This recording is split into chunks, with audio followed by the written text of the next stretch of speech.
సర్వశక్తి సంపన్నుడా, కరుణామయుడా, జీవం గల మా నాయన, జీవాధిపతి, స్తుతులకు పాత్రుడా, స్తోత్రార్హుడా, నాయన వెలలేని స్థుతులతో ఈ ఉదయకాలం మిమ్మల్ని ఆరాధిస్తున్నాం, నాయన కీర్తిస్తున్నాం తండ్రి. ఉదయకాలం నుండి ఇంతవరకు నాయన మీ సన్నిధి మాతో కూడా ఉంచినందులకై స్తుతులు స్తోత్రాలు చెల్లించుకుంటున్నాం నాయన. ప్రాతః కాలంలో లేచి నాయన మీ సన్నిధిలో మొరపెట్టిన బిడ్డల కొరకై వందనాలు స్తోత్రాలు చెల్లించుకుంటున్నాం నాయన. వారి ప్రార్థనలన్నీ మీరు ఆలకించి అంగీకరించి ఉన్నందులకై వేలాది వేల స్తుతులు స్తోత్రములు. చేరి వచ్చిన ప్రియ బిడ్డలందరినీ బట్టి వందనాలు నాన్న తండ్రి. ప్రతి ఒక్కరిని దీవించండి, వారి కుటుంబాలను ఆశీర్వదించండి, అక్కర్లు తీర్చండి. ఎవరు ఏ పరిస్థితులు గుండా వెళ్తున్నారో సమస్య మెరిగిన దేవుడవు కదా తండ్రి. ప్రతి వారిని దీవించి ఆశ్రయించమని మీ సన్నిధిలో ప్రార్థిస్తున్నానయ్యా. ఇంకా రావాల్సిన వారిని కూడా తండ్రి త్వరపెట్టి తీసుకొని రావాల్సిగా, ఆ వాక్యాన్ని పోగొట్టుకోకుండా నాయన తండ్రి మేలు పొందుకుంటకు సహాయం దయచేయమని మీ సన్నిధిలో ప్రార్థిస్తున్నానయ్యా. కోర్ కమిటీలో ఉన్న ప్రియ బిడ్డలందరినీ బట్టి వందనాలు. వారు చేస్తున్న పరిచర్య అంతట్లో మీరే వారికి తోడుగా నీడగా ఉండండి నాయన. అవును తండ్రి, మీరే మా కోట మా కొండ అని నాయన ఈ ఉదయకాల వేళ మిమ్మల్ని స్తుతిస్తున్నాం, ఆరాధిస్తున్నాం. మారని దేవుడవు, మార్పు లేని దేవుడవు, ఏకరీతిగా ఉన్నవాడవని నాన్న మీకు వందనాలు చెల్లించుకుంటున్నాం తండ్రి. అయ్యా తండ్రి, ఉదయకాలమున తండ్రి నీ స్వరాన్ని వినాలని ఎంతో మంది ఆశతో వేచి ఉంటుండగా నాయన, ఆశగల ప్రాణాన్ని తృప్తిపరిచే దేవుడవు కదా ప్రభా. మీకు వందనాలు స్తోత్రాలు చెల్లించుకుంటున్నాం నాయన. నీ బిడ్డను ప్రభా ఆయత్తపరిచి డాక్టర్ దేవదానం గారిని మీరు తీసుకొచ్చిన విధానం బట్టి స్తోత్రాలు. ఆయన్ను, ఆయన కుటుంబాన్ని, ఆయన పిల్లలను నిండారుగా దీవించండి. చేస్తున్న పరిచర్య అంతట్లో వారికి తోడుగా ఉండండి నాయన. అనేక ఆత్మలను మీ వైపు త్రిప్పుటకు నాయన కృప చూపిస్తూ రమ్మని సహాయం దయచేయమని వేడుకుంటున్నాం. దేవా, ఎంతో మంది నాయన తండ్రి దైవజనులు జాయిన్ అవుతున్నారు ప్రభా, పాస్టర్స్ జాయిన్ అవుతున్నారు ప్రభా. వారందరిని బట్టి మీకు వందనాలు స్తోత్రాలు చెల్లించుకుంటున్నాం. వారికి మంచి ఆరోగ్యం దయచేయండి. పరిచర్యలో రాకపోకడలో నా తండ్రి ఎలాంటి ఆపదలు, ఇరుకులు, ఇబ్బందులు కలగకుండా, అన్నిల వల్ల ఎలాంటి తొందరలు కలగకుండా ప్రభా, బిడ్డలు నాయన వారి పరిచర్యలో నిరాటంకంగా సాగుటకు సహాయం దయచేయమని వేడుకుంటున్నాం. మరొకసారి నీ బిడ్డను తండ్రి మీ సన్నిధికి తీసుకుని వచ్చి ఉంటున్నాం ప్రభా. మీ చేతికి అప్పగించి ఉంటున్నాం నాయన. నీ శిలువ చాటున మరుగుపరచండి. మాకు కావలసిన ఆత్మీయాహారం అందించడానికి మీరే సహాయం దయచేయండి. మేము కూడా నా తండ్రి ప్రభా శ్రద్ధతో నాన్న నీ వాక్యాన్ని ఆలకించి తండ్రి విని విడిచిపెట్టే వారంగా కాకుండా నా దేవా నా తండ్రి మా హృదయాల్లో పదిలపరుచుకుని వాక్యానుసారముగా మేము జీవించడానికి సహాయం దయచేయము. మమ్మల్ని మా కుటుంబాలు నిండారుగా దీవించమని మా ప్రభును ప్రేరక్షకుడైన యేసుక్రీస్తు వారి శ్రేష్టమైన నామంలో ప్రార్థించి బ్రతిమాలి వేడుకొంచున్నాము తండ్రి. Amen, amen, amen, hallelujah. Amen, amen, hallelujah. Praise the Lord. Thank you so much అమ్మగారు. స్వరూపన్న ప్లీజ్ అన్న. Thank you Johnson. కూడి వచ్చిన పరిశుద్ధులందరికీ దేవుని నామంలో వందనాలండి. ఈరోజు మనకు వాక్యాన్ని అందించడానికి దైవానుచిత్తంగా ఏర్పరచబడినటువంటి డాక్టర్ కందే దేవదానవయ్య గారిని పరిచయం చేయడం గౌరవంగా భావిస్తా ఉన్నాను. డాక్టర్ కందే దేవదానవయ్య గారు మనకి ప్రతిరోజు ఉదయాన్నే 3:30కి ప్రార్థనా విజ్ఞాపనంలో ప్రార్థనా యోధురాలు సిస్టర్ ప్రసీద సిస్టర్ గారు మా అందరికీ సుపరిచితులేనండి. వారి ప్రియమైన భర్త గారు. వీరిద్దరూ గూడూరుకు చెందిన వారు. 2 వివాహిత పిల్లలు మరియు ఒక మనవరాలు, కొడుకు కుమార్తె వారు ఆశీర్వదించబడ్డారు. దేవదానవయ్య గారు political science and public administration PhD చేశారండి. పరిచర్య పట్ల ఎక్కువ మక్కువ కలిగిన అయ్య గారు పుస్తక పఠనం ఇష్టమైనటువంటి అభిరుచి. ప్రైవేట్ సెక్టర్ లో 32 ఏళ్ళు లెక్చరర్ గా సేవలు అందించారండి. అయ్యగారు ప్రభువును ప్రస్తుతం తిరుపతి జిల్లా గూడూరు క్యాంపుకు గిడియన్ ఇంటర్నేషనల్ చాప్లిన్ గా సేవలు అందిస్తా ఉన్నారు. ప్రియ సతీమణి ప్రసిద్ధ సిస్టర్ గారు మన అందరికీ తెలిసిన విధంగా 3:30 కల్లా జూమ్లో జాయిన్ అయ్యి ప్రార్థనా యోధురాలుగా ఎంతో విజ్ఞాపన ప్రార్థనలు చేస్తా ఉన్నారు. దేవుడు వారిని, వారి కుటుంబాన్ని ఆశీర్వదించిన విధానాన్ని బట్టి దేవునికి వందనాలండి. వెల్కమ్ టు అయ్య గారు, ప్లీజ్ అండి. Thank you sir, thank you. ప్రతి ఒక్కరికి వందనాలండి. ఇప్పుడు మనం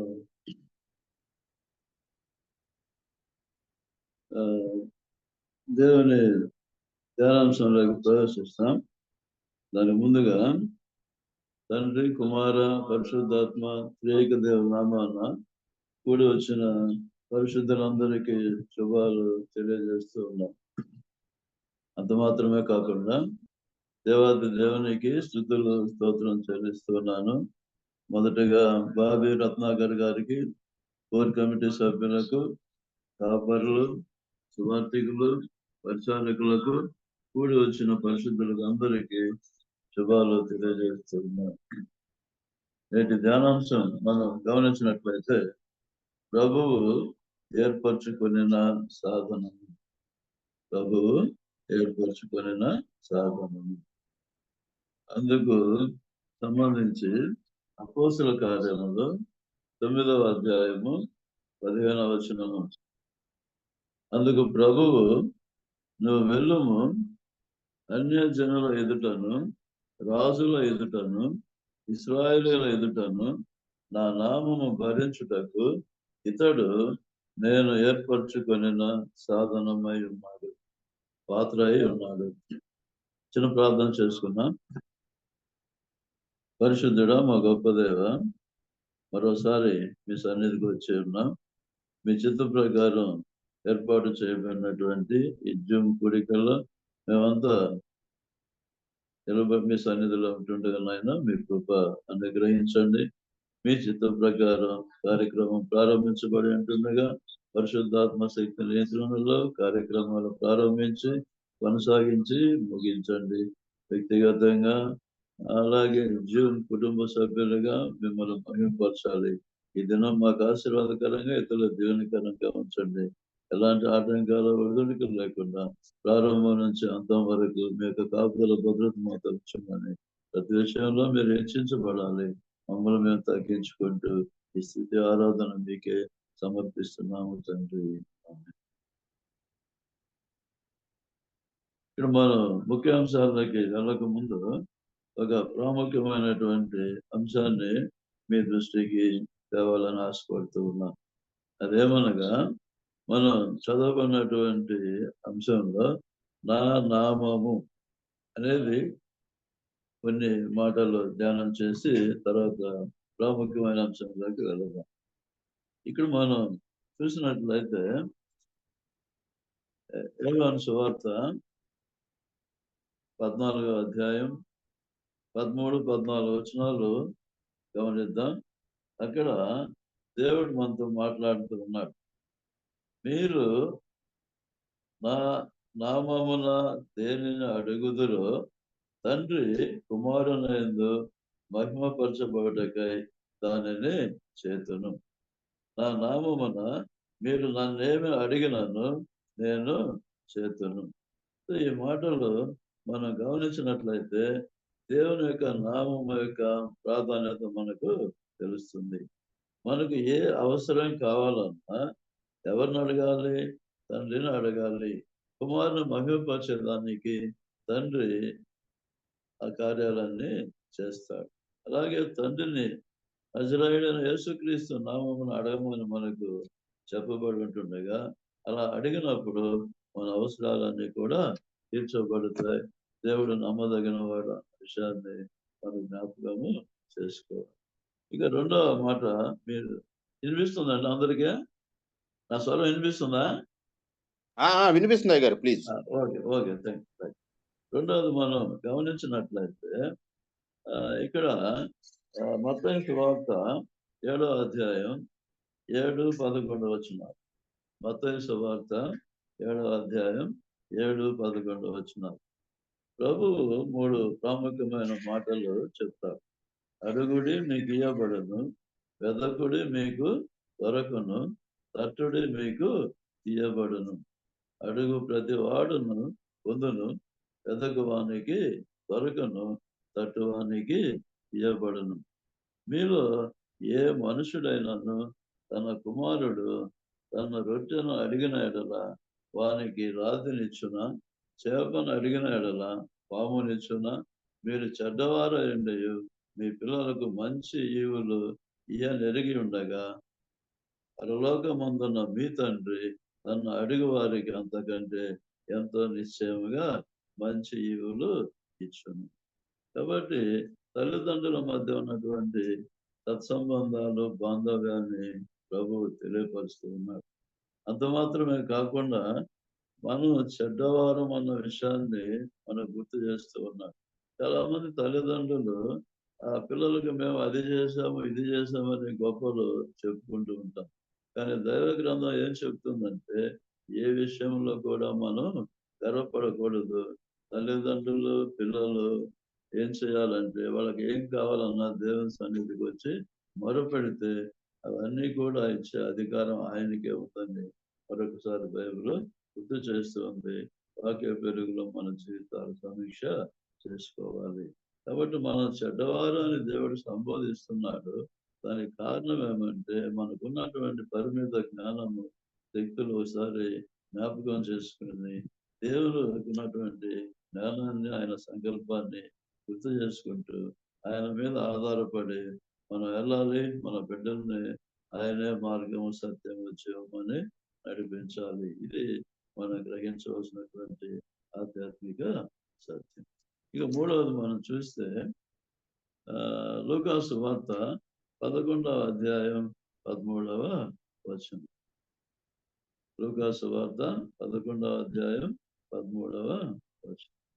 పరలోకమందున్న మీ తండ్రి తన్ను అడుగు వారికి పరిశుద్ధాత్మను ఎంతో నిశ్చయముగా అనుగ్రహించునను. కాబట్టి మనకు పరిశుద్ధాత్మ అవసరం ఎంతైనా ఉంది. దేవుడు మనల్ని అనాథలుగా విడిచిపెట్టి వెళ్ళలేదు. ఆయన మనకు వాగ్దానం చేసి వెళ్ళాడు. ఆ పరిశుద్ధాత్మను పొందడానికి వాళ్ళు ప్రార్థన చేశారు. 3వ నాడు ప్రభు మృత్యుంజయుడై తిరిగి లేచిన తర్వాత 40 దినాలు మనకు ప్రత్యక్షమై ఎన్నో సమస్యలు పరిష్కారం చేశారు. ఆయన ఆరోహణమై వెళుతూ ఉన్నప్పుడు మీరు ప్రార్థన చేయమని చెప్పినప్పుడు వాళ్ళు ఎడతెగక 10 దినాలు ప్రార్థన చేసినప్పుడు పెంతెకోస్తు దినాన 120 మంది మీదకి పరిశుద్ధాత్మ దిగి వచ్చింది. ఆ విధంగా ఏర్పడినటువంటి ఆది అపోస్తుల సంఘం ఈనాడు శాఖోపశాఖలుగా ప్రపంచం అంతా విస్తరించింది.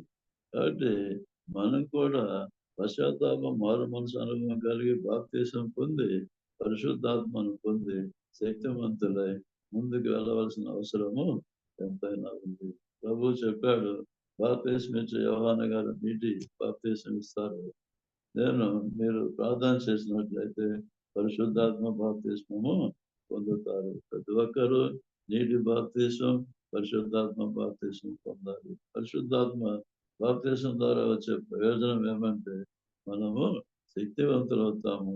బూదిగంతంలోకి వెళ్ళి ఆయన స్వార్థను ప్రకటిస్తాం. కాబట్టి ఈ సత్యాన్ని మనం జ్ఞాపకం చేసుకున్నట్లయితే ఆయన నామము ఎంతో ఉన్నతమైనది. ఆయన నామాన్ని మనం ప్రార్థన చేసినప్పుడు మన యొక్క శారీరక అవసరాలు ఆధ్యాత్మిక అవసరాలు తీర్చబడతాయి. మనల్ని మనం తగ్గించుకుంటూ ఆయన నామాన్ని హెచ్చిస్తూ మనం ఈ లోకంలో మన యాత్రా జీవితాన్ని కొనసాగించాలని మరొకసారి దేవుడు మనల్ని హెచ్చరిక చేస్తూ ఉన్నాం. ఇక రెండవది మనం గమనించినట్లయితే దేవుని సంకల్పమును నిరాకరించింది. ఇప్పుడు మనం చదవబడినటువంటి భాగంలో క్రైస్తవులు కొంతమంది కనీస అవసరాలు లేకుండా కూడా పరిశుద్ధాత్మ అంటే ఏంటో తెలియకుండా కూడా బాధపడుతున్నారు. అంటే అది వాళ్ళ యొక్క తప్పిదమే తప్ప దేవుని యొక్క పొరపాటు ఎంత మాత్రము కాదు. కాబట్టి ఆనాడు ఇజ్రాయెల్లో కూడా మనలో ఏ విధంగా మంచివాళ్ళు చెడ్డవాళ్ళు ఉన్నారు. ఆనాడు మంచివాళ్ళు ఉన్నారు, చెడ్డవాళ్ళు ఉన్నారు, పేదవాళ్ళు మంచివాళ్ళు ఉన్నారు, ధనికులు మంచివాళ్ళు ఉన్నారు, జ్ఞానవంతులు మూర్ఖులుగా ఉన్నారు, మంచివాళ్ళుగా ఉన్నారు. కాబట్టి రెండవ మాట మనం చూస్తే దేవుని సంకల్పమును నిరాకరించింది. దేవుని సంకల్పాన్ని వాళ్ళు ఏం చేశారు? నిరాకరించారు. ఎవరు అని మనం చూస్తే లూకాసు వార్త 7వ అధ్యాయం 30వ వచనం. లూకాసు వార్త 7వ అధ్యాయం 30వ వచనం. మనం చూస్తే అక్కడ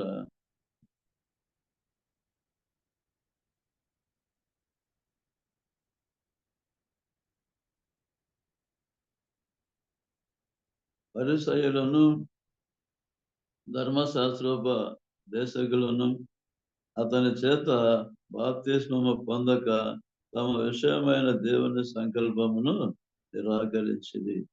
ప్రభువు చింతపడుతూ ఉన్నాడు. బాప్తిస్మిచ్చి యోహాను బాప్తిసిస్తూ ఉంటే ఎంతో మంది రక్షించబడ్డారు. కానీ ధర్మశాస్త్రం ఎరిగినటువంటి పరిసయ్యులు, ధర్మశాస్త్రోపదేశకులు అతని చేత బాప్తిస్మం పొందక తమ విషయమైన దేవుని సంకల్పాన్ని నిరాకరించారు. కాబట్టి ఇలాంటి వాళ్ళు ఆనాడు ఉన్నారు, ఈనాడు ఉన్నారు. వాళ్ళని గురించి దేవుడు మాట్లాడుతూ ఉన్నాడు. ఇప్పుడు మన ధ్యానాంశంలో మనకు సౌలు గారు కనిపిస్తాడు. ఆయన ఈ జాబితాలోకి వస్తాడు. కారణం ఆయన పరిసయ్యుడు. ఆయన ఇలాంటి మంచి లక్షణాలు కలిగి ఆనాడు జీవించలేదు. ఆయన దేవుడు ప్రత్యక్షమైనప్పుడు చీకట్లో నుంచి ఆశ్చర్యకరమైన వెలుగులోకి వచ్చాడన్న సత్యాన్ని మనం మొదటగా జ్ఞాపకము చేసుకోవాలి. కాబట్టి ప్రతి విషయానికి మనం ఏం చేయాలి? ఆయన దగ్గరికి వెళ్ళి అడగాలి. అడిగినప్పుడు శారీరక, ఆధ్యాత్మిక అవసరాలు, అన్ని అవసరాలు ఆయనే తీరుస్తాడు. ఆయనే అన్నిటికీ మూలాధారం. ఆయన వాక్కు మనకు సృష్టించింది. కాబట్టి మనం ఆయన దగ్గరికి వెళ్ళి మొరుపెట్టాలి అనేది నేర్చుకోవాలి. రెండవది, ఆయన సంకల్పాన్ని మనం నిరాకరించకూడదు. ఈ గొప్ప ఆధ్యాత్మిక సత్యాలు మనం పాటించాలి, ఆ ప్రకారం జీవించాలి. అలాంటివి మనం ధ్యానం చేయబోతున్నటువంటి సౌలు గారి ప్రారంభ జీవితంలో లేవు అన్న సత్యాన్ని మనం జ్ఞాపకము చేసుకోవాలి. ఇక రెండవది, మనం గమనించినట్లయితే అపోస్తుల కార్యం 7:60. మీరు అడగచ్చు, నీకు ఎలా తెలుసు ఆయన గురించి చెడ్డవాడని చెప్పేదానికి? ఆయన అడగలేదు అని సంకల్పాన్ని ఆయన తిరస్కరించి అంత గొప్ప పరిచర్య చేశాడు కదా, నీకు ఎలా తెలుసు అని అంటే పరిశుద్ధ గ్రంథమే చెప్తూ ఉంది.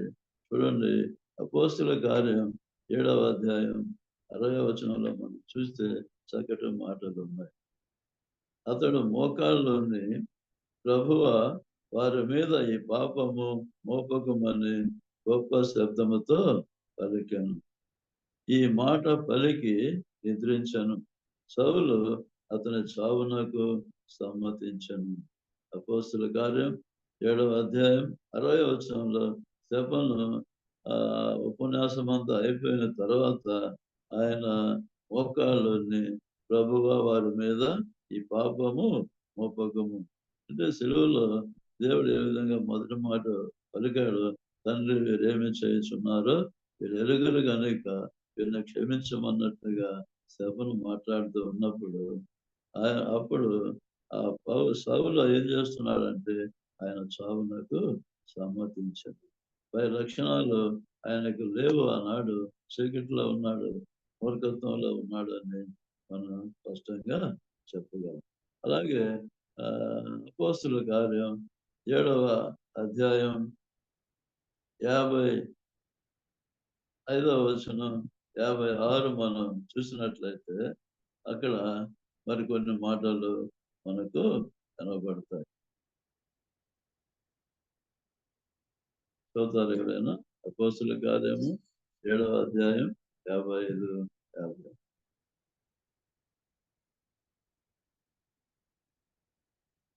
అపోస్తుల కార్యములో 7:55 పునః సహాయం చేయండి. 55 56.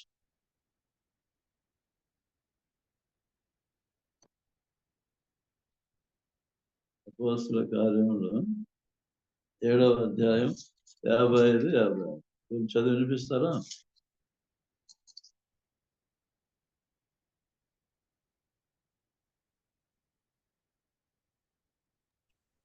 యాభై 56 గారు. 7:55-56. అయితే అతడు పరిశుద్ధాత్మతో నిండుకున్న వాడై ఆకాశం వైపు తేరి చూచి దేవుని మహిమను యేసు దేవుని కుడిపార్శ్వం మీద నిలిచినట్టుని చూచి ఆకాశం తెరవబడటయు మనిషి కుమారుడు దేవుని కుడిపార్శ్వం మీద నిలిచినట్టు చూచునని చెప్పాను. ఆయన ఎప్పుడైతే స్టెఫను 7వ అధ్యాయం అంతా కూడా దేవుని వాక్యాన్ని ప్రకటిస్తారో వాళ్ళు రాళ్లతో కొట్టి చంపబోతున్న సందర్భంలో ఈయన పరిశుద్ధాత్మతో నిండుకున్నవాడే. ఆకాశం వైపు తేరి చూచాడు. దేవుడు ఎక్కడున్నాడు? దేవుని కుడిపార్శ్వమున యేసుస్వామి నిలబడుకొని ఉన్నాడు. ఈయనకి ఆహ్వానం పలికినట్లుగా మనం ఆ మాటల్లో గమనించగలం. కాబట్టి ఇక్కడ మనం ఇంకొక మాట గమనించినట్లయితే అపోస్తుల కార్యం 8వ అధ్యాయం 3వ వచనంలో ఈ మాటలు రాయబడి ఉన్నాయి. అపోస్తుల కార్యం 8:3లో సౌలైతే ఇంటింటా చూచి పురుషులను స్త్రీలను ఈడ్చుకొని పోయి చెరసాలలో వేయించి సంఘమును పాడు చేయుచుంటాను. కాబట్టి ఈ మాటల ఆధారంగా ఈయన కఠినమైనటువంటి స్వభావం, అంటే స్త్రీలు పురుషులు అన్నటువంటి విభేదం లేకుండా మూర్ఖత్వంతో ఈడ్చుకోబోతున్నాడు, చెరసాల్లో వేయిస్తున్నాడు, సంఘాన్ని ఆయన వాడు చేస్తూ ఉన్నాడు. ఈ మాటలు మనం గమనించగలం. అక్కడ 8:1-2 వచనాలు చూస్తే ఆ సంఘానికి యెరూషలేములో ఏమొచ్చింది? గొప్ప హింస వచ్చింది. అపోస్తులు తప్ప అందరూ యూదయ సమరయ దేశములకు వెడలిపోయి. అయితే భక్తి కలిగినటువంటి మనుషులు స్తెఫనును సమాధి చేసి అతన్ని గూర్చి బహుగా ప్రలాపించిరి.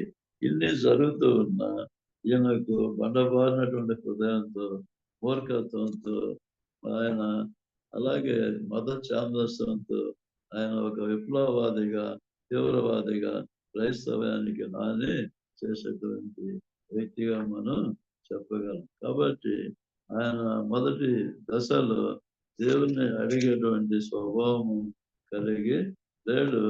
ఆయన మొదటి దశలో దేవునికి ప్రార్థన చేసినటువంటి వ్యక్తిగా మనకు కనబడడు. దేవుని సంకల్పాన్ని నిరాకరించినటువంటి వ్యక్తిగా చదవబడినటువంటి వాక్యాల ఆధారంగా ఆయన ఆత్మీయ స్థితిని మనం జ్ఞాపకము చేసుకోవాలి. అలాంటి ప్రతికూల పరిస్థితులలో మనకు ఒక గొప్ప వ్యక్తి కనిపిస్తాడు. ఆదరణ ఆయన ద్వారా మనం పొందగలం. ప్రతి సమాజంలో కూడా ఇందాక మనం చెప్పుకున్నట్లు మంచి వాళ్ళు, చెడ్డ వాళ్ళు ఉంటారు. ఒక మంచి వ్యక్తి మనకు కనిపిస్తాడు. ఆయన పౌలు స్వభావానికి మినహాయింపుగా మనకు చూడగలం. ఆయన పేరే నికోదేము. ఆయన నికోదేము సాక్ష్యం మనం చూద్దాం.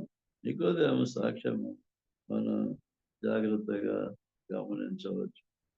యోహాను సువార్త 3వ అధ్యాయం 1-2 వచనాల్లో నికోదేము యొక్క సాక్ష్యము లిఖించబడి ఉంది. ఏంట్రా అంటే యూదులు అధికారి అయిన నికోదేమును పరిసయుడు ఉండెను. అతడు రాత్రి యందు ఆయన యొద్దకు వచ్చి, బోధకుడా, నీవు దేవుని యొద్ద నుండి వచ్చిన బోధకుడు అని మేము ఎరుగుదుము. దేవుడు అతనికి తోడై ఉంటేనే కానీ నీవు చేయుచున్న సూచక క్రియలను ఎవడు చేయలేడని ఆయనతో చెప్పాడు. ఇలాంటి ప్రతికూల పరిస్థితులు ఒకవైపు జరుగుతున్నప్పుడు మరొక వైపు అనుకూల పరిస్థితులు కూడా ఉన్నాయి.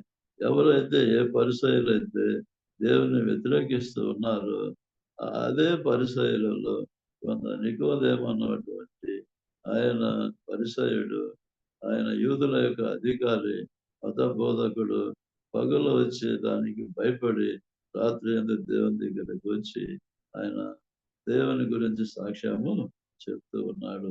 ఏమనంటే, నీవు దేవుడు తోడైంటే తప్ప ఈ సూచక్రియలు నీవు చేయలేదు, కాబట్టి నువ్వు దేవుని దగ్గర నుంచి వచ్చావని దేవుని గురించి లోకానికి ఆయన రాత్రిపూట వచ్చి సమాజానికి భయపడి దేవునితో సాక్ష్యము చెప్తూ ఉన్నట్టు మనం చూస్తాం. అయితే యేసు జవాబు చెప్పాడు. ఆయన 3 అధ్యాయం 3-5 వచనాలు చదువుతారా? యేసు జవాబు అక్కడ నమోదు చేయబడింది. యోహాను సువార్త 3వ అధ్యాయం 3-5 వచనం. అందుకు యేసు అతనితో, ఒకడు కొత్తగా జన్మించితేనే కానీ అతడు దేవుని రాజ్యం చూడలేడని నీతో నిశ్చయంగా చెప్పుచున్నానని. అందుకు నికోదేము, ముసలివాడైన మనుషుడు ఎలాగూ జన్మింపగలడు? రెండో మారు తల్లి గర్భమందు ప్రవేశించి జన్మింపగలడా అని ఆయన అడగగా, యేసు ఇట్లనెను, ఒకడు నీటి మూలంగాను ఆత్మ మూలంగాను జన్మిస్తేనే గాని దేవుని రాజ్యంలో ప్రవేశింపలేడని నీతో నిశ్చయంగా చెప్పుచున్నాను. నికోదేము గారేమో దేవుని గురించి సాక్ష్యం చెప్తున్నాడు, సూచక్రియలు చెప్తున్నాడు, యేసు ప్రభు ఆయనకి వాక్యాన్ని చెప్తూ ఉన్నాడు. అంటే ఆయనకు వాక్యము చెప్పవలసిన అవసరం అక్కడ ఎంతైనా ఉంది. కొత్తగా జన్మించాలి అంటే పైనుండి రావాలి. దాని అర్థం ఏమంటే ఒకడు నీటి మూలముగాను ఆత్మ మూలముగాను జన్మించాలని ప్రభువు ఆయనకు స్పష్టంగా తెలియపరచడం జరిగింది. అయితే ఆయన దాన్ని అవునని కానీ కాదన్నట్టు కానీ ఆయన మనం చూడం, కానీ ఆయన ఏమయ్యాడు అనేది మనకు పెద్దగా అవగాహన లేదు, ఇక్కడ రాయబడలేదు. మొత్తం మీద ఆయన అర్థం చేసుకున్నాడా, అర్థం చేసుకోలేదా, లేక పాటించాడా, పాటించలేదా అని మనకు స్పష్టత లేదు. కానీ అక్కడికి ఆ చర్చలు ఆగిపోయినాయి. ఆయన గురించిన వివరాలు మనకు అంత పెద్దగా నమోదు చేయబడలేదు. అయితే నికోదేము గురించి మనకు ఒక చోట చక్కగా రాయబడి ఉంది. యోహాను సువార్త 7వ అధ్యాయం, యోహాను సువార్త 7వ అధ్యాయం 53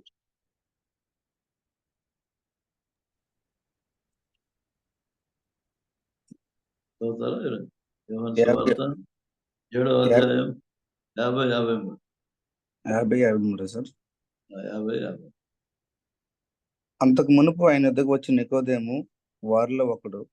అతడు ఒక మనుష్యుని మాట వెనక మునుపును వాడు చేసినది తెలుసుకొనక మునుపును మన ధర్మశాస్త్రం అతను తీర్పు తీర్చునా అని అడుగగా, వారు నీవును గలిలయుడువా వివరించి చూడుము, గలిలయలో ఏ ప్రవక్త పుట్టడన్నది. అంతటా ఎవరి ఇంటికి వారు వెళ్ళరు. అక్కడ బంట్రోతులు తిరిగి నిస్సహాయ స్థితిలో వచ్చి ప్రధాన యాజకులకు జవాబు చెప్తున్నప్పుడు, పరిసరాలకు జవాబు చేస్తున్నప్పుడు అక్కడ నికోదేము కూడా ఉంటారు. ఆయన ఏం చెప్తాడంటే, అంతగా మునుపు ఆయన వద్దకు వచ్చిన నికోదేము వారిలో ఒకడు. అప్పుడు ఆయన రాత్రి వచ్చాడు, ఇప్పుడు పగలే వాళ్ళతో మాట్లాడుతూ ఉన్నాడు. ఏమంటున్నాడంటే, ఒక మనుష్యుడు మాట వినక మునుపును వాడు చేసినది తెలుసుకొనక మునుపును మన ధర్మశాస్త్రం అతనికి తీర్పు తీర్చునని వాళ్ళని అడిగినప్పుడు వాళ్ళు చాలా కోపంగా నికోదేముని వ్యంగ్యంగా జవాబు చెప్తారు. నీవు కూడా గలిలయుడువా, విచారించి చూసుకోపో, గలిలయలో ఏ ప్రవక్త పుట్టలేదు అని ఆయన చెప్పినప్పుడు ఆయన నిస్సహాయ స్థితిలో వాళ్ళకి జవాబు చెప్పలేక వెళ్ళిపోయాడు. ధర్మశాస్త్రం తెలిసినా కూడా మూర్ఖులతో ఆయన మాట్లాడలేకపోయాడు. పేరుకి వాళ్ళు పెద్దగా ప్రధాన యాజకులే కానీ, పరిసయ్యులే కానీ సమాజాన్ని తప్పుదో నడిపిస్తూ ఉన్నారు. తెలిసిన వాళ్ళు చెప్తే కూడా వాళ్ళని వ్యంగ్యంగా మాట్లాడుతున్నారు. ఈ విధంగా సమాజం ఆ రోజు భ్రష్టుపట్టుబడి ఉంది. ఇక్కడ నికోదేము ఈ దేవుడు చక్కగా చెప్పాడు, ఒక నీటి మూలముగాను ఆత్మ మూలముగాను జన్మించదే కానీ దేవుని రాజ్యంలో ప్రవేశించడని చెప్పాడు. అయితే కొంతకాలం తర్వాత మనం నికోదేముని గురించి సాక్ష్యం విన్నాం. మొదట దేవుని గురించి నికోదేము సాక్ష్యం చెప్పాడు. దేవుడు ఆయనకి సత్యాన్ని తెలియపరిచాడు. ఇప్పుడు రెండోసారి నికోదేము పరిసయ్యులతోటి వాదన ప్రతివాదనలో పాల్గొన్నాడు. అప్పుడు ఆయన దేవుని గురించినటువంటి సాక్ష్యం చెప్పినట్లుగా మనం చూస్తాం. అయితే నికోదేము అయితే భయపడి రాత్రి వేళ వచ్చాడు. ప్రభు చనిపోయిన తర్వాత ఆయన మూడోసారి మనకు కనబడతాడు. చూద్దాం ఇక్కడ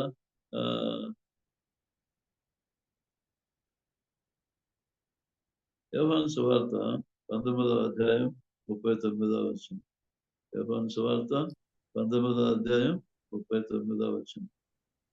మొదటి రాత్రి వేళ ఆయన ఎద్దకు వచ్చే నికోదేము కూడా బోలముతో కలిపిన అగరు రమారమి 150 సేర్లు ఎత్తు తెచ్చాను. అంతటా వారు యేసు దేహం ఎత్తుకుని వచ్చి యూదులు పాతిపెట్టు మర్యాద చొప్పున ఆ సుగంధ ద్రవ్యాలను దానికి పూసి నారబట్టలు చుట్టది.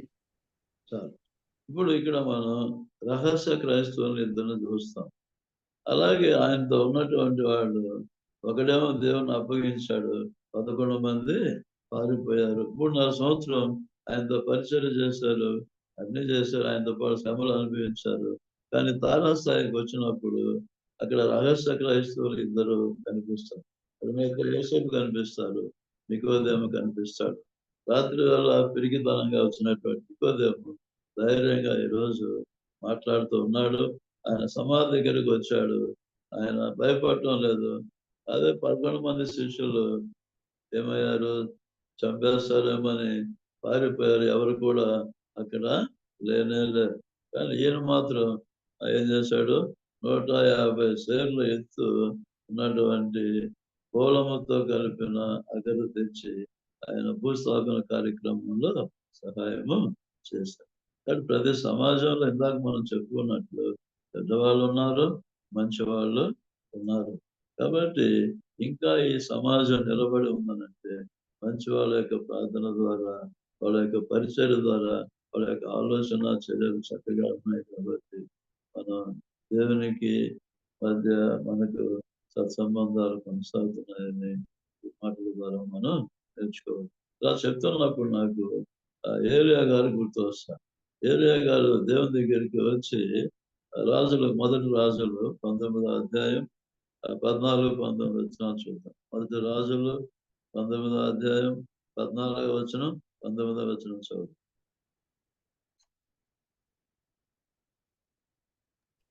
ఏలియా ఏం చెప్తాడని చదువు. మొదటి రాజులు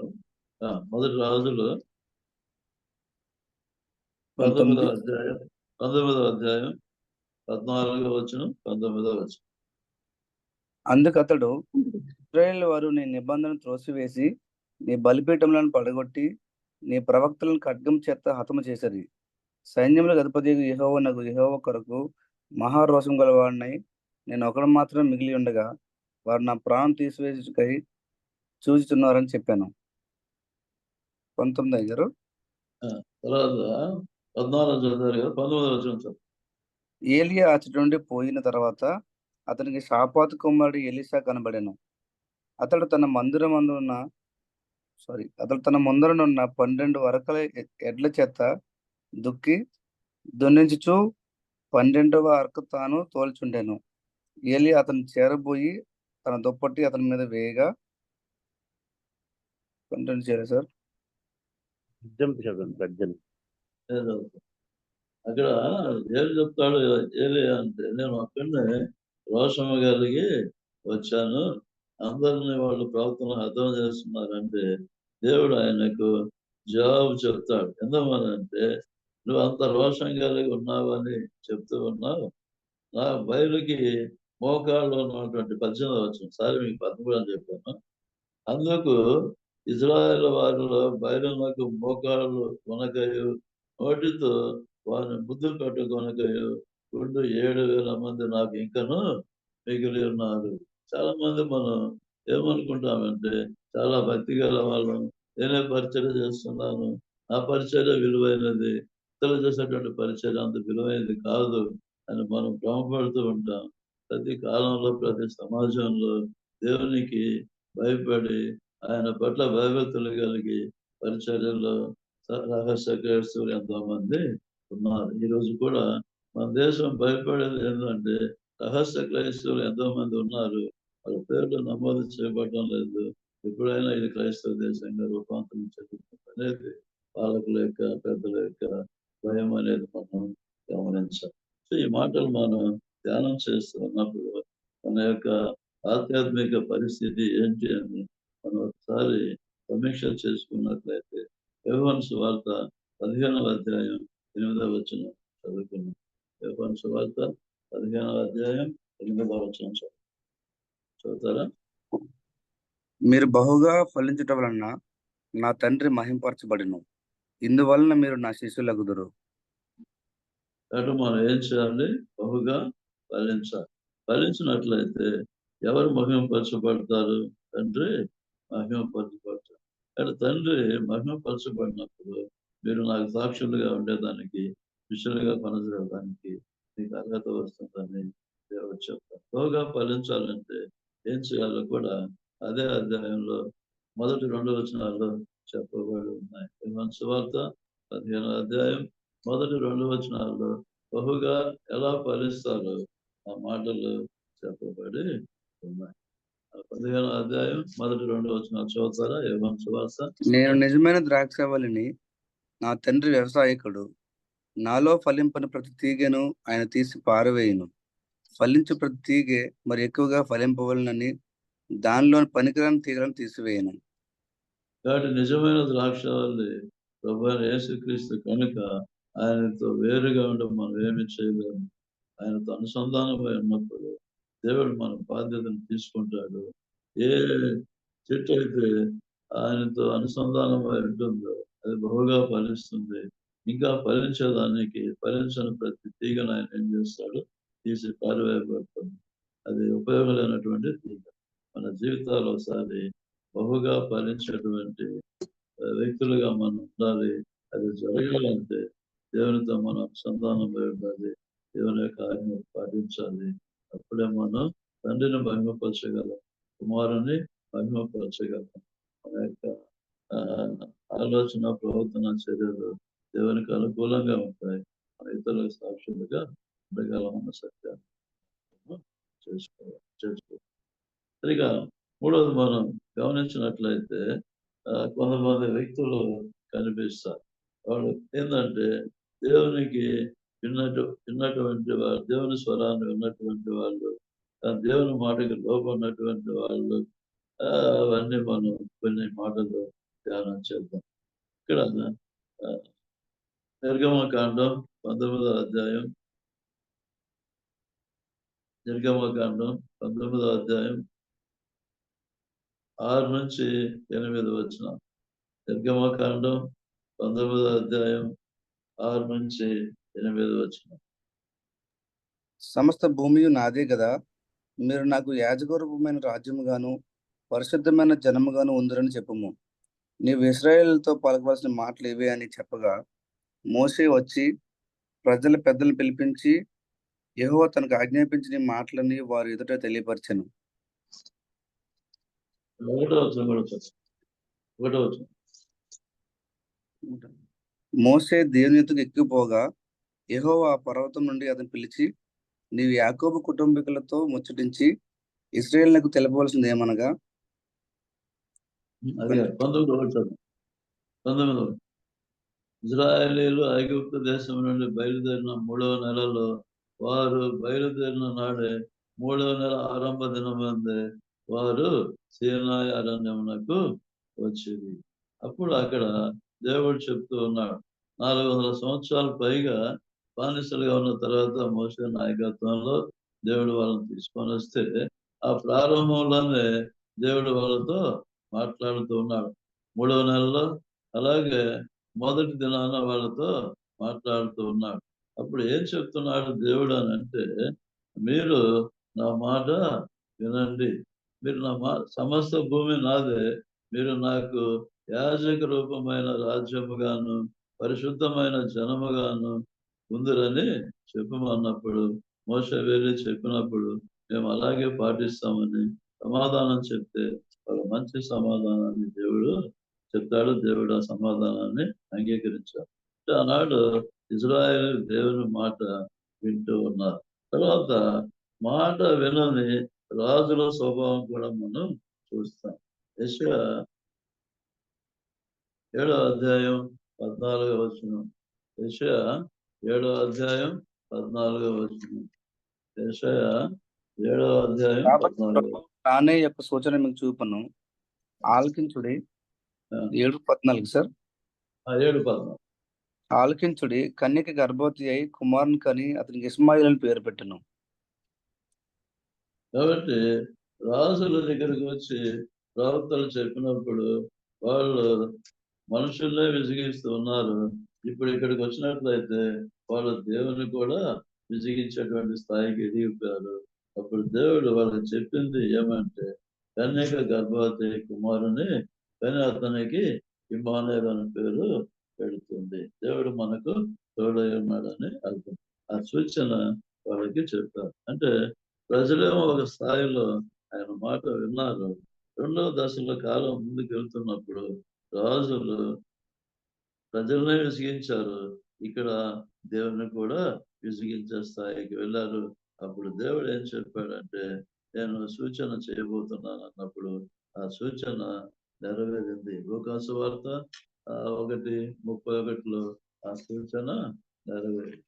లూకాసు వార్త 1వ అధ్యాయం 31వ వచనంలో దేవుడు యెషయా ద్వారా ఏమైతే చెప్పించాడో ఆ సూచన నెరవేరింది. లూకాసు వార్త ఇదిగో నీవు 1వ గర్భం అధ్యాయం ధరించి కుమారుని కని ఆయనకు యేసు అని పేరు పెట్టుదువు. కాబట్టి అర్థం ఇమ్మానుయేల్ అంటే 700 సంవత్సరాల క్రితం యెషయా ఇజ్రాయెల్‌తో ఏమైతే చెప్పాడో మాట తప్పినటువంటి దేవుడు ప్రభు అయినటువంటి యేసు క్రీస్తుని మన మధ్యకు పరిపూర్ణమైన మానవుడిగా దేవుడిగా ఆయన ఉన్నాడు. 33 సంవత్సరం మన మధ్య ఉన్నాడు. 37 తల్లిదండ్రులతో ఉన్నాడు. 3 సంవత్సరం ఆయన పరిచర్య చేశాడు. ఇంకో మాట మనం చూస్తే అవిధేయత విధేయత యొక్క ఫలితం ఏందో మనం చూస్తాం. ఆయన విధేయులు ఉన్నారు, అవిధేయులు ఉన్నారు. వాళ్ళ వల్ల వచ్చే ఫలితం ఏంటో మనం చూస్తాం. రోమ పత్రిక 5వ అధ్యాయం 19. రోమ 5:19. రోమ 5:19.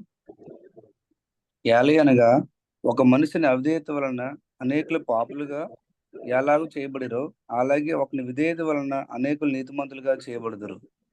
అంటే ఆదాము యొక్క అవిధేయత వల్ల ప్రజలు ఏమయ్యారు? పాపులుగా చేయబడ్డారు. ప్రభు యొక్క విధేయత వల్ల నీతిమంతులుగా చేయబడ్డారు. కాబట్టి ఈ మాటలు మనం గమనిస్తూ ఉన్నట్లయితే అవిధేయులుగా ఎవరైతే ఉంటారో వాళ్ళ ద్వారా పాపం అనేది విస్తరిస్తుంది. ఎవరైతే విధేయత కలిగి ఉంటారో వాళ్ళ ద్వారా నీతిమంతుల యొక్క సంఖ్య పెరుగుతుంది. అలాంటి సాధనాలుగా మనం ఉండాలి అనేది మనం నేర్చుకోవాలి. కాబట్టి నాటి ఆ ప్రజల యొక్క ఆత్మీయ స్థితి దేవుడు ప్రవక్తల ద్వారా చెప్పాడు. ఆయన ఎలా జీవించాడో మనం చదివాం. ఆయన వచ్చిన నాటికి ఏమన్నా సమాజంలో మార్పు వచ్చిందా అంటే లేదు అని అక్కడ రాయబడి ఉంది. అంటే రోమ 3:23 చూస్తే రోమ 3:23 ఏ భేదం లేదు, అందరూ పాపం చేసి దేవుడు అనుగ్రహించిన మొదటి దశలో ఈయన అవిధేయుడిగా ఉన్నాడు. ఎవరు? సౌలుగా. రెండవ దశలో వెలుగుగా మారినప్పుడు ఆయన ఏమయ్యాడు? ఈ మాట చెప్తూ ఉన్నాడు. అంటే ప్రభు వచ్చే నాటికి ఆత్మీయ స్థితి ఇలా ఉంది అని రోమా సంఘానికి చెప్తూ ఉన్నాడు. కాబట్టి మనకేం కావాలంటే ఎప్పుడు కూడా మనం విధేయత కలిగి ఉండాలి, అవిధేయత కలిగి ఉండకూడదు. తర్వాత దేవుని కృప ప్రాధాన్యత మనకు. దేవుని కృప వల్ల మనం ఈ భూమి మీద దేవునికి సాక్షులుగా రోమ 6:23 చూసినట్లయితే ఏలైనగా పాపం వలన వచ్చే జీతము మరణము, అయితే దేవుని కృపావరము మన ప్రభు అయిన క్రీస్తు యేసునందు నిత్య జీవము. ఆజ్ఞ అతిక్రమమే పాపము, పాపం వల్ల వచ్చే జీతము మరణము. దేవుని యొక్క కృపావరం వల్ల ప్రభు అయిన యేసు క్రీస్తు ద్వారా మనకందరికి నిత్య జీవము దేవుడు అనుగ్రహించారు. కాబట్టి మనం విశ్వసించి నిత్య జీవాన్ని పొందవాలని దేవుడు హెచ్చరిక చేస్తూ ఉన్నాడు. అయితే అది గతం. నేడు మన యొక్క ఆధ్యాత్మిక స్థితి ఏమిటి అని మనం చూస్తే యోహాను సువార్త 1:12 చక్కగా చెప్పబడి ఉంది. యోహాను సువార్త 1వ అధ్యాయం 11. తను అందరు అంగీకరించరో వారందరికీ అనగా తన నామం 13 చదవండి. యోహాను 1:11-12 ఆయన తన స్వకీయులను యొద్దకు వచ్చెను, ఆయన స్వకీయులు ఆయనను అంగీకరింపలేదు. తను అందరు అంగీకరించారో వారందరికీ అనగా తన నామమందు విశ్వాసం ఉంచి వారికి దేవుని పిల్లలకుటకు ఆయన అధికారం అనుగ్రహించాను. ఆయన ఏ విధంగా మొదట వాగ్దానం చేశాడో ఆ స్వకీయుల దగ్గరికి వస్తే వాళ్ళు ఏం చేశారు? ఇజ్రాయేలీయులు ఆయన్ని తిరస్కరించారు. అయితే దేవుడు ప్రేమ కలిగిన వాడు కాబట్టి తను ఎందరూ అంగీకరించారో వారందరికీ అనగా తన నామమందు విశ్వాసం ఉంచిన వారికి దేవుని పిల్లలకు ఆయన అధికారము అనుగ్రహించారు. వాళ్ళు తిరస్కరించారు కాబట్టి మనకి అది ఆశీర్వాదం అయింది. యూదేతరమైనప్పుడు కూడా రక్షణ మన దగ్గరికి వచ్చింది. కాబట్టి అదే విషయాన్ని పేతురు చక్కగా మనతో చెప్తాడు. 1 పేతురు 2వ అధ్యాయం 9వ వచనంలో ఆయన చక్కగా మనకు చెప్తాడు. 1 పేతురు 2వ అధ్యాయం 9వ వచనం. ఒకప్పుడు మనం చీకట్లో ఉన్నాం. అయితే మీరు అయితే మీరు చీకటిలో నుండి ఆశ్చర్యకరమైన తన వెలుగులోనికి మిమ్మల్ని పిలిచిన వాని గుణాతిశయములను ప్రచురించే నిమిత్తము ఏర్పరచబడిన వంశమును, రాజ్యులైన యాజక సమూహమును, పరిశుద్ధ జనమును, దేవునికి సొత్తైన ప్రజలై ఉన్నారు. కాబట్టి మనం ఎక్కడ ఉన్నాం? చీకట్లో ఉన్నాం. ఇప్పుడు ఆశ్చర్యకరమైన వెలుగులోకి వచ్చాం. వెలుగులోకి వచ్చిన తర్వాత మనం ఏం చేయాలంటే ఆయన యొక్క గుణాతిశయాలను ప్రచురము చేయాలి. అందుకే మన రాజులైన యాజక సమూహం, ఏర్పరచబడిన వంశం, పరిశుద్ధ జనం, ఆయన సొత్తైన ప్రజలుగా మార్చబడ్డాం. కాబట్టి ఈ అనుభవంలోకి వచ్చిన తర్వాత మనం మరణం వరకు ఆయన చేపట్టుకొని నడవాలి. ఆయన సాక్షులుగా ఉండాలి. ఆయన చెప్పినటువంటి మార్గము, సత్యము, జీవము నడుస్తూ మనం సాక్షిగా ఉంటూ ఇతరులని ఆ మార్గంలోకి నడిపించాలనేది మనం నేర్చుకోవాలి. మనం ఇక చివరిగా వచ్చినట్లయితే పౌలు గారి ఆధ్యాత్మిక జీవితం చీకటి వెలుగుల సమ్మేళనం అని గ్రహించాలి. కానీ పౌలు గారి జీవితం ఎలా ఉందంటే చీకటి వెలుగు సమ్మేళనంగా మనకు కనబడుతుంది. పౌలు గారు చీకటిలో కొనసాగిన ఆధ్యాత్మిక జీవితాన్ని మనం కొద్ది నిమిషాలు ధ్యానము చేద్దాం. అది అపోస్తల కార్యం 9వ అధ్యాయం 1 నుంచి 9 వచనాల్లో ఆయన యొక్క చీకటి ఆధ్యాత్మిక జీవితం మనం చూస్తాం. కొన్ని మాటలు చూద్దాం. ఆయనకు అధికార దాహము ఉంది. ఆధ్యాత్మిక అంధత్వం ఆయనలో కనబడుతుంది. అధికార దాహం ఉంది. ఆధ్యాత్మిక అంధత్వము కనిపిస్తుంది. అయితే యెరూషలేమునకు ఆయన తీసుకొని వచ్చినప్పుడు దమస్కులో సమాజంలో వారికి పత్రికలు ఇమ్మని అడిగాడు. అకస్మాత్తుగా ఆయన దగ్గరికి వచ్చినప్పుడు, అంటే దమస్కు దగ్గరికి వచ్చినప్పుడు అకస్మాత్తుగా ఆకాశం నుండి ఒక వెలుగు అతని చుట్టూ ప్రకాశించింది. ఆ వెలుగుకి ఆయన ఏం చేశాడు? కింద పడిపోవడం మనం గమనిస్తాం. కాబట్టి ఆయన వెలుగుని తట్టుకోలేడు. చీకటి సంబంధి వెలుగులో జీవించడం అసాధ్యం. అతడు నేల మీద పడి సౌలా సౌలా నీవేళ నన్ను హింసించుతున్నావని తనతో ఒక స్వరము పలుకుట విన్నాడు. ఆయన దేవుణ్ణి స్వరం వింటున్నాడు. అప్పుడు దేవుడు ఏం చెప్తున్నాడంటే నీవు ఎవడవని అతడు అడుగుగా ఆయన నీవు హింసించుచున్న యేసును అని చెప్పాడు. కాబట్టి చాలా మంది మనం హింసించడానికి ప్రయత్నాలు చేస్తూ ఉంటారు. కానీ మన పక్షంగా పోరాటం చేసేటువంటి దేవుడు వాళ్ళతో పోరాటం చేస్తాడు. మనం ఎంతగా కొంతవరకు సహనంగా ఉంటామని అనుకుంటాం. కానీ మన పక్షంగా దేవుడు సహనం కలిగి ఉంటాడు. ఎందుకనంటే మనం ఎంతవరకు శ్రమను అనుభవించగలము అంతవరకే ఇస్తాడు. ఆ తర్వాత వాళ్ళకి జవాబు చెప్పాల్సి వచ్చినప్పుడు ఆయనే జోక్యం చేసుకొని మన పక్షంగా పోరాటము చేసి మనకు విడుదల ఇస్తాడు. కాబట్టి ప్రభు చెప్తున్నాడు, నువ్వు ఎవరినైతే హింసిస్తున్నావో ఆ ప్రజల యొక్క దేవుడును నేనే ఆయనకు గుర్తు చేస్తూ ఉన్నాడు. అయితే ఇక్కడ మనం నేర్చుకోవాల్సింది ఏమంటే దుష్కార్యము చేయు ప్రతి వాడు వెలుగును ద్వేషించునని యోహాను సువార్తలో చెప్పబడి ఉంది. కాబట్టి దుష్కార్యము చేయు ప్రతి వాడు వెలుగును ద్వేషించును. ఈయన పౌలు గారు దుష్టుడిగా ఉన్నాడు. ఆయన చర్యలు దుష్ట చర్యలుగా ఉన్నాయి. కాబట్టి ఆయనలో వెలుగు ఎంత మాత్రము లేదు. అయితే ఇలాంటి చీకటి లక్షణాలు ఆధ్యాత్మిక విలువలు కలిగిన పౌలు జీవితంలో దేవుడు ఎప్పుడైతే జోక్యం చేసుకున్నాడో, ప్రత్యక్షమయ్యాడో ఆయనలో మార్పు వచ్చింది. కాబట్టి ఇప్పుడు ఆయన పరిశుద్ధ పౌలుగా మారటం మనం గమనించగలం. అది అపోస్తల కార్యంలో 9వ అధ్యాయం 10-18 వచనాల్లో మనం ఆయన పరిశుద్ధ పౌలుగా మారాడు. దేవుడు ఒక పాపిని రక్షించుకునే దానికి ఎన్నో విధాలుగా మనం కష్టపడతాడు. ఇప్పుడు అననీయ అనేటువంటి దేవుని శిష్యుడు ఉన్నాడు. ఎక్కడున్నాడు ఆయన? దమస్కులో ఉన్నాడు. ఇప్పుడు ఈయన సౌలు ఎక్కడ పోతున్నాడు? దమస్కు దగ్గరికే వెళ్తున్నాడు.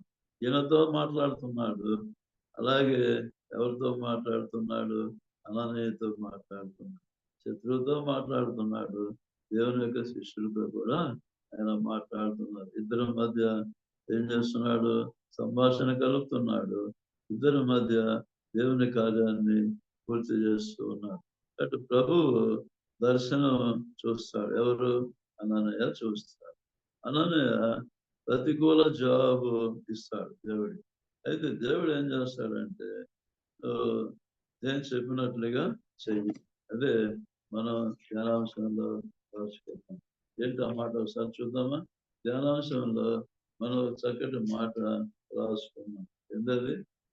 అందుకు ప్రభువు నువ్వు వెళ్ళుము, అన్యజనుల ఎదుటను రాజుల ఎదుటను ఇజ్రాయేలీయుల ఎదుటను నా నామము భరించుటకు ఇతడు నేను అంటే సౌలు ఏర్పరచుకున్న సాధనమై ఉన్నాడు.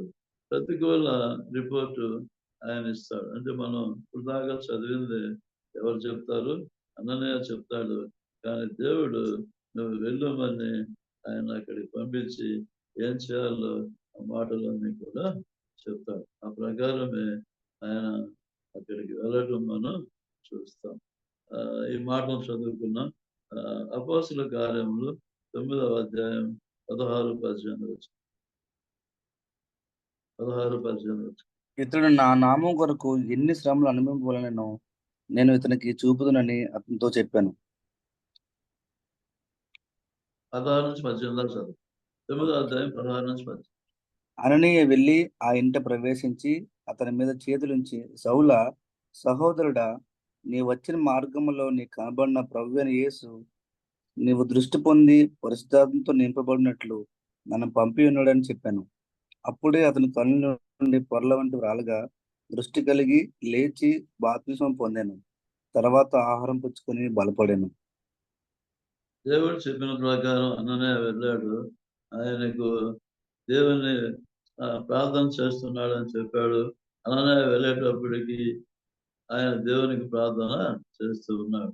ఎన్నడూ దేవునికి ప్రార్థన చేయనటువంటి సౌలు ఇప్పుడు ప్రార్థన చేసే స్థితికి, ఆత్మీయ స్థితికి వెళ్ళాడు. చీకట్లో నుంచి చక్కగా వెలుగులోకి వస్తూ ఉన్నాడు. ఆయన ఎప్పుడైతే చేతుల నుంచి ప్రార్థన చేశాడో ఆయన కంటిలో ఉన్నటువంటి పొరలు తొలగిపోయినాయి. ఆ కంటి చూపు వచ్చింది. ఆయనకు పరిశుద్ధాత్మ వచ్చింది. బాప్తిస్మం పొందాడు. ఆయన బలం పొందాడు. కొంతకాలం ఆయన అక్కడ ఉన్నాడు. అక్కడ మనం ఈ మాటలు చూస్తాం. తర్వాత ఆయన జీవితంలో ఆలస్యం చేయకుండానే యేసే దేవుని కుమారుడని ప్రకటించడం మనం చూస్తాం. ఇప్పుడు అక్కడ అపోస్తుల కార్యం 9:17-22 చూద్దామా? 9:20-21 చదువు. అపోస్తుల కార్యం 9:20-21. వెంటనే సమాజ మందిరములలో యేసే దేవుని కుమారుడని ఆయనను గూర్చి ప్రకటించుచూ వచ్చాను. విన్న వారందరూ విభ్రాంతి నుండి యెరూషలేములో ఈ నా నామమును బట్టి ప్రార్థన చేయవారిని నాశనం చేసిన వాడు ఇతడే కాడా? వారిని బంధించి ప్రధాన యాజకుల యొద్దకు కొనుపోవుటకు ఇక్కడికి కూడా వచ్చి ఉన్నాడని చెప్పుకున్నది. అయితే సౌలు మరి ఎక్కువగా బలపడి ఈయనే క్రీస్తు అని రుజువు పరచుచు దమస్కులో కాపురం ఉన్న యూదులకు కనపరచను. ఇక 10 నిమిషాలు ఉంది కాబట్టి త్వరగా ఒకసారి ఏమేమి విన్నామో మనం ఒకసారి ధ్యానం చేద్దాం. ఈరోజు మన ధ్యానాంశం ఏమంటే చెప్తారు ఎవరైనా? ప్రభు ఏర్పరచుకున్న సాధనము. మన ధ్యానాంశం ఏమంటే ప్రభు ఏర్పరచుకున్న సాధనం. ఎవరైనా? సౌలు గారు దేవుడు ఏర్పాటు చేసుకున్నాడు. అయితే ఆ మాటలో నా నామము భరించుట అని దేవుడు చెప్తాడు. కాబట్టి మనం నా నామం అన్న అంశాన్ని ధ్యానము చేస్తాం. ప్రతి ఒక్కరూ ఏం చేయాలి? ఆయన నామానికి ఉన్న ప్రాధాన్యత గుర్తించి ఆయన్ని అడగాలి, వెతకాలి, అలాగే తట్టితే మనకు దొరుకుతాడు. కాబట్టి అలాంటి అనుభవాలు మనం చదువుకున్నాం. అయితే అలాంటి అనుభవాలు ఈయనలో లేవు అని పరిశుద్ధ గ్రంథం స్పష్టం చేస్తుంది. దేవుని సంకల్పాన్ని పరిచయులు నిరాకరించారు. ఈయన కూడా పరిచయుడు కనుక ప్రారంభ దశలో ఆ విధంగా ఆధ్యాత్మిక విలువలు కలిగి ఉన్నాడని మనం తెలుసుకున్నాం. అయితే ఆయన నామం యొక్క ప్రాధాన్యత చదివిన తర్వాత మనం కొద్ది మాటలు ధ్యానము చేశాం. ఆ తర్వాత ఆ ప్రతికూల పరిస్థితుల్లో మనం ఎవరిని చూస్తామంటే నికోదేము సాక్ష్యాన్ని మనం చూస్తాం. ఆ తర్వాత మూడవది మనం ధ్యానం చేశాం. ఏమనంటే దేవుని మాట వినిన ప్రజలు రాజుల స్వభావాన్ని చూసాం. అది సరిగా లేని కారణం చేత దేవుడు సూచన చెప్పాడు. ఆ విధంగా ప్రభు ఈ భూమి మీదకు వచ్చాడు, పరిపూర్ణ మానవుడిగా, పరిపూర్ణమైనటువంటి దేవుని కుమారుడిగా వచ్చాడు. కాబట్టి విధేయత అవిధేయత వల్ల ఏం జరుగుతుందో చూసాం. మనం అవిధేయులుగా ఉన్నట్లయితే మనం పాపులుగా ఉంటాం, ఇతను పాపులుగా చేస్తాం. విధేయత కలిగి ఉన్నట్లయితే మనం నీతిమంతులుగా ఉంటాం, ఇతరులు నీతిమంతులుగా నడిపించే స్థితికి మనం వెళుతాం. కాబట్టి దేవుని కృప మనల్ని రక్షించింది, నిత్య రాజ్యానికి వారసులుగా చేసిందని మనం చదివాం. ఆయన పాత నిబంధనలో చెప్పిన ప్రకారం మూడవ మాసంలో వాళ్ళతో మాట్లాడిన ప్రకారం వాళ్ళు దేవుని మాట వింటామన్నారు, వినలేదు. ఆయన స్వకీయ జనం దగ్గరికి వచ్చారు, తిరస్కరించారు. వాళ్ళ తిరస్కారమే మనకి స్వీకారమైంది, మనం దేవుని బిడ్డలుగా ఉన్నారు. ప్రతి మనిషి జీవితంలో కూడా రెండు కోణాలు ఉంటాయి. ఒకటి చీకటి కోణం, వెలుగు కోణం. పేతురు చక్కటి మాట చెప్తాడు, ఒకప్పుడు మనం చీకటిలో ఉన్నాం, ఆశ్చర్యకరమైన వెలుగులోకి వచ్చాం. ఆయన గుణాదశాలను మనం ప్రచురణ చేయాలని. అలాగే ఈ రెండు లక్షణాలు సౌలు పౌలు జీవితంలో మనం చూస్తాం. చీకటి వెలుగుల సమ్మేళనం మిశ్రం. చీకటిలో ఉన్నప్పుడు ఆయన చెడ్డ పనులన్నీ చేశాడు. వెలుగు బిడ్డగా మారినప్పుడు గొప్ప దీవెన మనం చూస్తాం. అంటే పౌలు జీవితంలో చివరిగా కొన్ని మాటలు చెప్పుకొని ముగిస్తాం. ఇక నాకు 6 నిమిషాలే టైం ఉంది. పౌలు జీవితంలో మనం నేర్చుకోవలసిన ఆధ్యాత్మిక విలువలు త్వరగా ముగిస్తాం. ఒకటి, భూదిగంతం వరకు సాక్షిగా పరిచర్య చేశాడు. భూదిగంతం వరకు ఆయన దేవునికి సాక్షిగా పరిచర్య చేశాడు. ఆ మాట అపోస్తలుల కార్యం 1:8 ఉంది. పౌలు జీవితంలో నెరవేరింది. అపోస్తలులైన పౌలు మరియు ఆయన జత పని వారు ఈ సువార్తను ఐరోపాలోని మాసిదోనియాకు వెళ్ళిపోయారు. తద్వారా అక్కడ విస్తరించింది. ఐరోపా ఖండంలో గొప్ప ఉద్యోగం వచ్చింది. తర్వాత అమెరికా, ఆఫ్రికా, ఆస్ట్రేలియా సువార్త చేరింది. వారి ద్వారా ప్రపంచం అంతటా వ్యాప్తి చెందింది. ఇది మొదటి మనం నేర్చుకోవాల్సిన. ఇక రెండవది మనం గమనించినట్లయితే ఆయన పత్రికలు ప్రజల రక్షణకు సాధనాలు అయినాయి. అక్కడ నూతన నిబంధనలు 27 పుస్తకాలు ఉంటే 13 పుస్తకాలు ఆయన రాశాడు. రోమా నుంచి ఫిలోమోన్ దాకా ఆయన రాశాడు. నేటికి అది ప్రజల రక్షణకు సాధనాలుగా ఉన్నాయన్న సత్యాన్ని మనం నేర్చుకోవాలి. మూడవది మనం చూస్తే పౌలు సజీవ పత్రికని కొరింథీ సంఘం ఆయన గురించి కొనియాడింది. నాలుగవది మనం చూస్తే అక్కడ పాపపు ఒప్పుకోలు ఉంటుంది. నేను ప్రథమ పాపినని అంగీకరించాడు, తెలియ చేశాను, దేవుడు నన్ను క్షమించాడు. ఇక ఐదవది మనం చూస్తే ఆయనలో వినయము కనిపిస్తుంది. ప్రతి చోట ఆయన వినయము కలిగి కుటుంబంలో ప్రతికూల పరిస్థితులు వచ్చిన, అలాగే ఆయన ఉన్నటువంటి కష్టపడేటువంటి మనస్తత్వం ఆ ప్రతికూల పరిస్థితులన్నిటి నుంచి ఆయన బయటపడటం మనం చూస్తాం. ఆయన 3వ ఆకాశానికి వెళ్ళాడు, దాన్ని 14 సంవత్సరాలు దాచిపెట్టాడు. అది కూడా నేను పోయినట్టు చెప్పడు.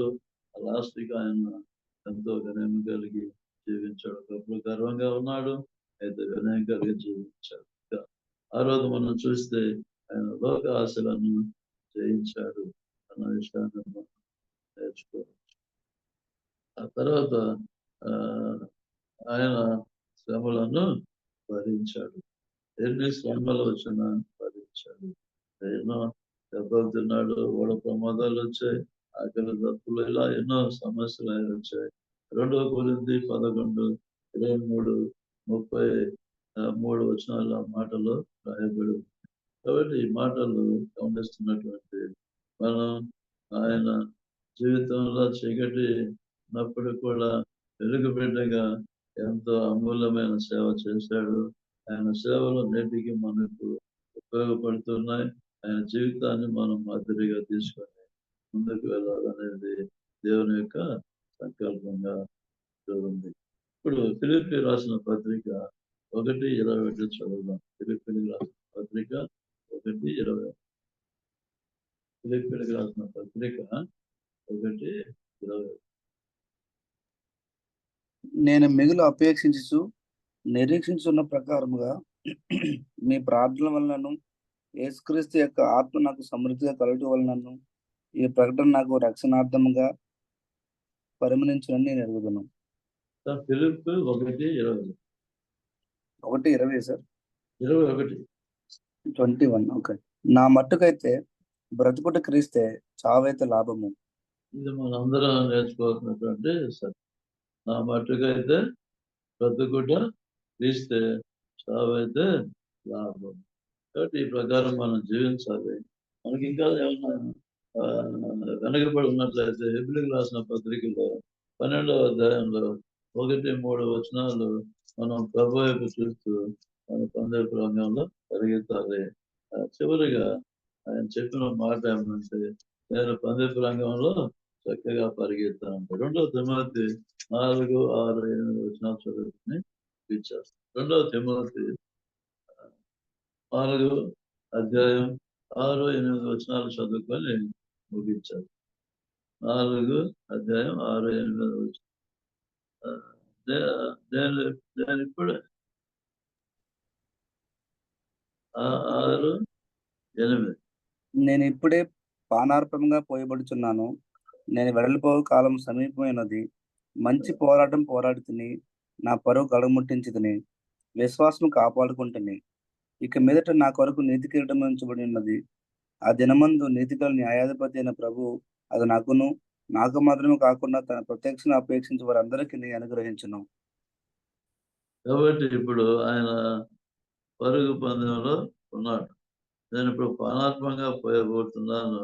మంచి పోరాటము పోరాడుతుంది, నా పరుగు కడముట్టించుతుంది, నా కొరకు నీతి కిరీటము దాచబడి ఉన్నది అన్నాడు. నీతి గల న్యాయాధిపతి ఆ కిరీటం మీకే కూడా ఇస్తాడు. అయితే మీరు ఆ విధంగా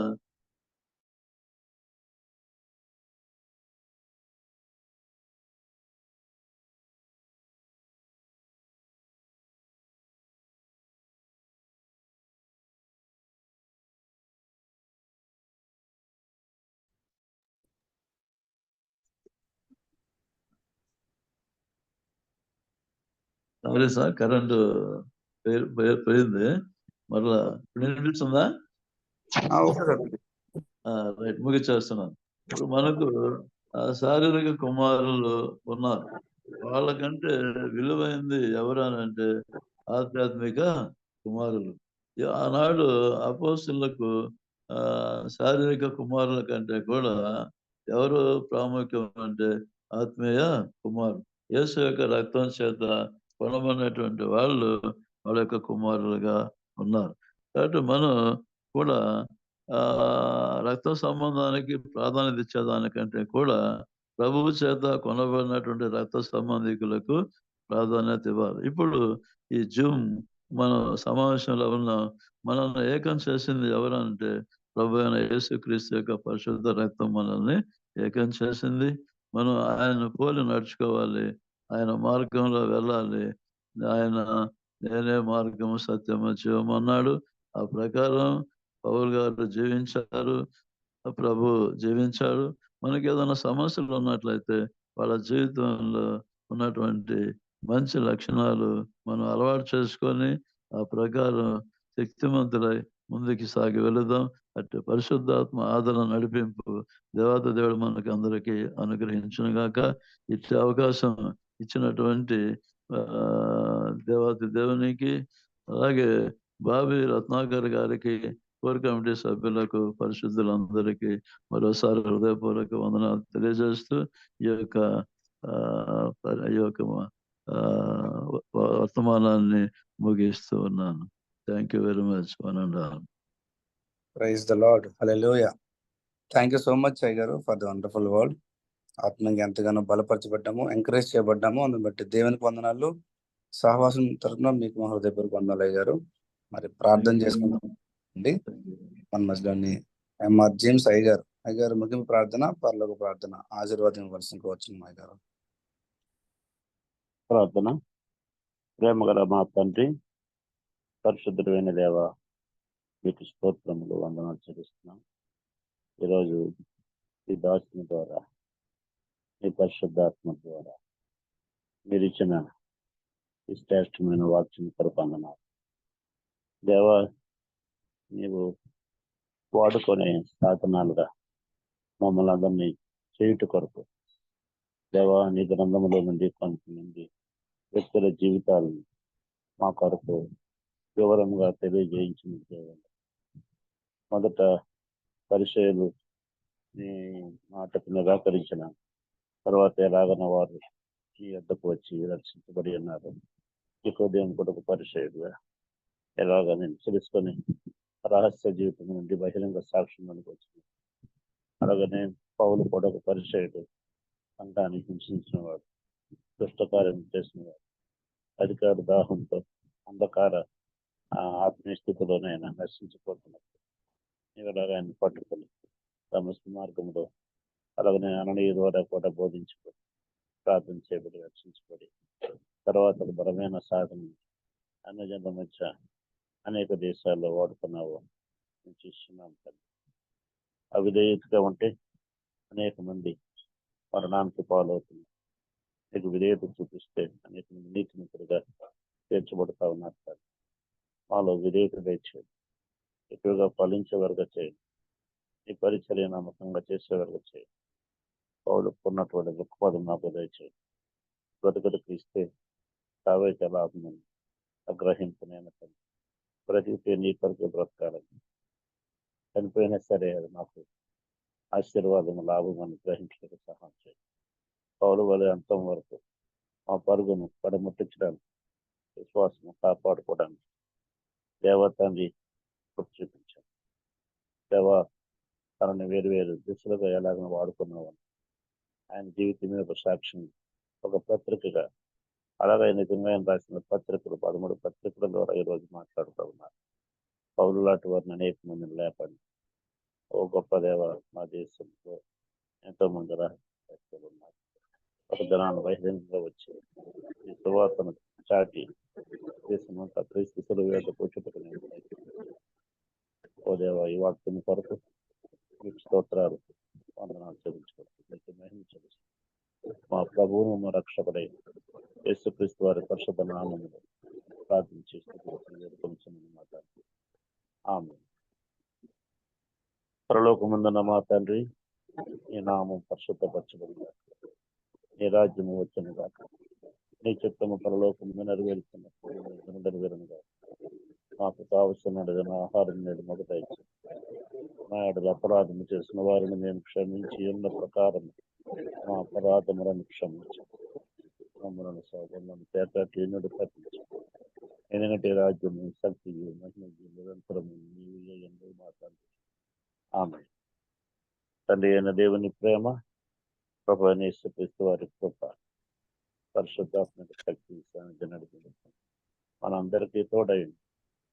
మనందరినీ దేవుడు వాడుకునే సాధనాలుగా దినాల్లో బలంగా దేవుడే వాడుకునే దాకా. Amen. Amen. Amen. Amen. Hallelujah. Praise the Lord. Thank you so much అయ్య గారు. మరొకసారి దేవుని సేవకులు దేవానందం అయ్య గారికి సహవాసం తరపున కృతజ్ఞతలు తెలియజేస్తున్నామండి. చేరొచ్చిన మీ అందరికీ వందనాలండి. దయచేసి గమనించండి, ప్రతిరోజు మనకు రికార్డ్ చేసిన మెసేజెస్ అని మన గ్రూప్ లో కూడా పోస్ట్ చేస్తున్నారండి. అలాగే యూట్యూబ్ లో కూడా మనకు అవైలబుల్ ఉన్నాయి. బాబీ రత్నాకర్ అని మీరు సెర్చ్ చేసినట్లయితే మనకి అవైలబుల్ ఉంటాయండి. చేరవచ్చిన మీ అందరికీ వందనాలు. దయచేసి ప్రతి ఒక్కరూ ఒక్కొక్కరిని జాయిన్ చేయడానికి ట్రై చేద్దామండి. ప్రార్థన చేద్దాం, ప్రోత్సహిద్దాం. తద్వారా దేవుని కృప, దేవుని మహిమ, దేవుని సహాయం వారికి కూడా అనుగ్రహించబడి ప్రార్థన చేద్దాం. చేరవచ్చిన మీ అందరికీ వందనాలు. Have wonderful day. రేపటి దినం కలుసుకుందామండి. అందరికి వందనాలు.